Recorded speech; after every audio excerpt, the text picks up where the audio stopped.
जाड बुडाची कढई तापायला ठेवलेली आहे. यामध्ये 2 वाटी रवा घालून घेऊया. 5 ते 6 मिनिट रवा मंद आचेवर सतत हलवून घेऊया. रवा व्यवस्थित फुलून येईपर्यंत आपण याला एकसारखं हलवत राहूया.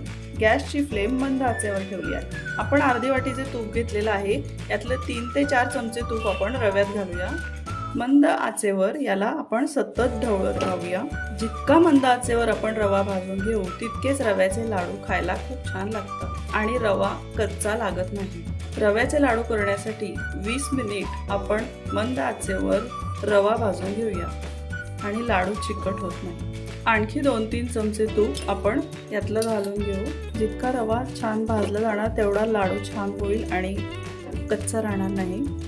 जसं जसं लागेल तसं तसं आपण हळूहळू तूप घालत आपण रवा भाजून घेतलेला आहे. आता गॅस बंद करूया. यामध्ये चिमूटभर मीठ घालूया. वेलची पूड घालूया. 1 वाटी पिठी साखर घालूया. गॅस आता बंद आहे. रवा, पिठी साखर, वेलची पावडर सगळं व्यवस्थित एकजीव झालं पाहिजे. रवा पिठी साखरेचं मिश्रण आपण मिक्सरमधून 2-3 वेळा फिरवून घेतलेलं आहे. आता आपण याला एका परातीमध्ये काढून घेऊया. कढई तापायला ठेवलेली आहे. गॅसची फ्लेम मीडियमवर ठेवलेली आहे.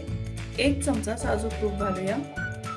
यामध्ये 1 वाटी ओल्या नारळाचा कीस घालून घेऊ. 2 मिनिट तुपावर व्यवस्थित फ्राय करून घेऊया.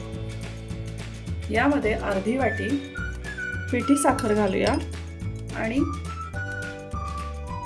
अर्धी वाटी पाणी घालूया. 2 मिनिटे याला व्यवस्थित शिजून देऊ. आता यामध्ये भाजलेल्या रव्याचे मिश्रण घालूया. गॅस बंद करूया. हे सर्व व्यवस्थित एकजीव करूया. गॅस बंद केला आहे. 20 मिनिट यावर झाकण ठेवू. झाकून ठेवून 20 मिनिट झालेले आहेत. हाताने व्यवस्थित फोडून घेऊया. सगळ्या गुठळ्या व्यवस्थित फोडून घ्यायच्या. आता आपण याचे लाडू वळूया. मिश्रण कोमट असेपर्यंतच आपण याचे पटापट लाडू वळून घेऊया. दिवाळीसाठी स्पेशल गोल गरगरी रवा आणि ओल्या नारळाचे लाडू तयार आहेत. तुम्ही पण असे नक्की करून बघा.